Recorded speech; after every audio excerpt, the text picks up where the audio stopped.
नवी मुंबई आंतरराष्ट्रीय विमानतळाचं उद्या उद्घाटन पंतप्रधान नरेंद्र मोदींच्या हस्ते होणार उद्घाटन।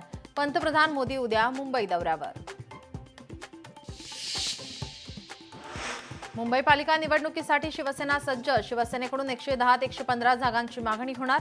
महायुतीतून 110 ते 115 जागा लढण्याची शिंदे सेनेची तयारी।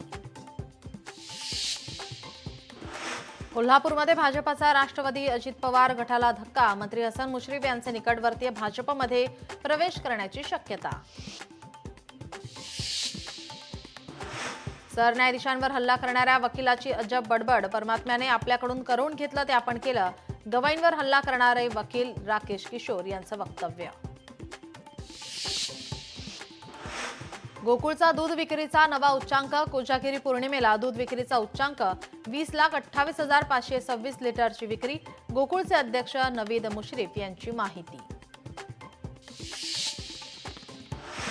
बीडच्या कपिलधरवाडीतील रस्ता खचतोय। बीडमध्ये माळींसारखा प्रकार होण्याचा धोका। प्रशासनाकडून खबरदारी। ग्रामस्थांना केलं स्थलांतरित। मागील 10 वर्षांपासून भंडारा ते करडी रस्त्याची दयनीय अवस्था। रस्त्यामुळे विद्यार्थ्यांसह नागरिकांना त्रास। वारंवार तक्रार करूनही प्रशासनाचं दुर्लक्ष। कल्याणमध्ये विद्यार्थ्यांचा शाळेसाठी धोकादायक प्रवास। एकाच रिक्षात 10 ते 15 विद्यार्थ्यांची वाहतूक पोलीस आरटीओचं दुर्लक्ष। भिवंडीतील धर्मांतर प्रकरणात अमेरिकन नागरिकासह 3 जणांना अटक। 3ही आरोपींना न्यायालयीन कोठडी।